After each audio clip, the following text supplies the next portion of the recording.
और अब बढ़ते हैं बिजनेस की खबरों की ओर। अगर आप म्यूचुअल फंड में निवेश की योजना बना रहे हैं तो आपके लिए बाजार में एक नया फंड ऑफर यानी एनएफओ आया है। सैमको म्यूचुअल फंड ने अपना पहला NFO Samco flexi cap end fund launch किया है। ये एनएफओ आज से खुल गया है और 31 जनवरी तक आप इसमें निवेश कर सकेंगे। इस नए एनएफओ की क्या खासियत है, इसको लेकर हमारे संवाददाता अनुराग शाह से खास बातचीत की सैमको म्यूचुअल फंड के फाउंडर और डायरेक्टर जिमित मोदी से। म्यूचुअल फंड ने अपना पहला एनएफओ लॉन्च किया है और इसी पर खास बातचीत के लिए मेरे साथ मौजूद है सैमको म्यूचुअल फंड के फाउंडर और डायरेक्टर जिमित मोदी। सर, सबसे पहले तो मैं आपसे यही समझना चाहूंगा, क्या वजह रही जो आप एक्टिव इन्वेस्टिंग के अंदर आ गए और इस तरह से जो है निवेशकों के लिए बेहतर मौका है बाकी सबके मुकाबले। थैंक यू सो मच आज आपके शो पे हमें आमंत्रण देने के लिए। एंड पहले तो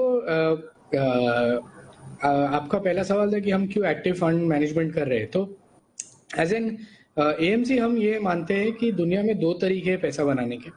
एक है कि आप दुनिया की सबसे बड़ी कंपनियों में इन्वेस्ट कीजिए और बड़ी कंपनियां जैसे ग्रो होंगी वो आपके लिए पैसे बनाएंगी और आपके लिए वेल्थ क्रिएट करेंगे। और ये जो तरीका है बड़ी कंपनियों में इन्वेस्ट करने का ना, ये इंडेक्स ऑफर करता है।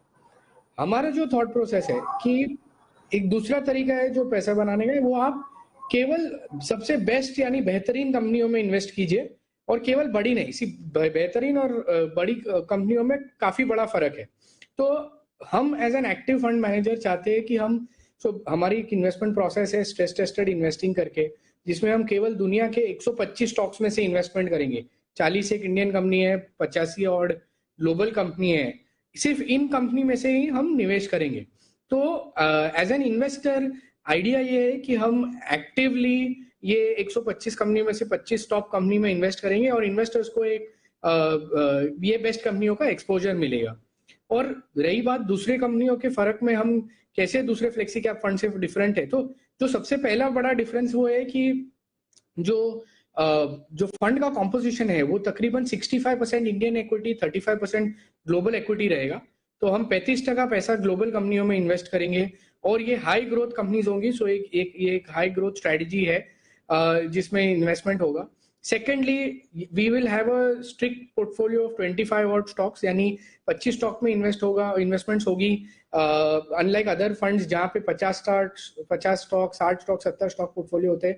तो आइडिया क्या है कि 25 स्टॉक के पोर्टफोलियो है तो रिस्क भी रीजनेबली डाइवर्सिफाइड है, but at the same time एक एडिशनल रिटर्न जनरेट करने का मौका भी है, बिकॉज आपके पास रीजनेबल कॉन्सेंट्रेशन ऑफ पोर्टफोलियो भी है।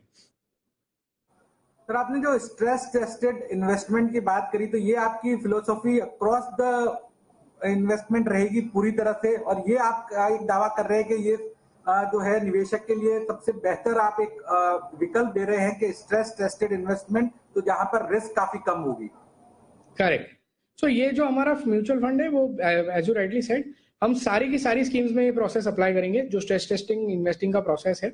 और ये अगर आपको पता होगा तो ये बैंकिंग में बहुत फेमस कॉन्सेप्ट है कि रेगुलेटर्स बैंक्स में स्ट्रेस टेस्ट करते हैं ये देखने के लिए कि बैंक बचेगी या नहीं, सर्वाइव कर पाएगी या नहीं खराब से खराब समय में। तो हम भी ये जो स्ट्रेस टेस्टिंग का प्रोसेस कर रहे हैं इसीलिए कर रहे हैं ताकि एज एन इन्वेस्टर हमें रिटर्न तो कमाना ही है, but at the same time हमें रिस्क मिनिमाइज करना है। हम ये चाहते हैं कि जो वॉलेटिलिटी हो, डाउनसाइड वॉलेटिलिटी हो, वो काफी कम हो और हम एक कंसिस्टेंट रिटर्न जनरेट कर सके। तो ये स्ट्रेस टेस्टिंग का प्रोसेस यही आइडेंटिफाई करता है कि on a risk adjusted basis, यानी जो कम रिस्क में हम बेहतरीन से बेहतरीन किस टाइप की क्वालिटी के स्टॉक्स इन्वेस्ट कर सके, वो फिल्टर करने के लिए हमें बहुत मदद करता है। तो इसीलिए आपका एक जो एडवर्टाइजमेंट भी टीवी पे बहुत फेमस है, जहां पर वो गाड़ी ऊपर से नीचे गिरती है और उस पे तमाम तरह के प्रयोग होते हैं। तो इसी उम्मीद के साथ कि सर आपका ये पहला एनएफओ काफी सक्सेसफुल रहे। हमसे बात करने के लिए बहुत बहुत धन्यवाद। Thank you so much.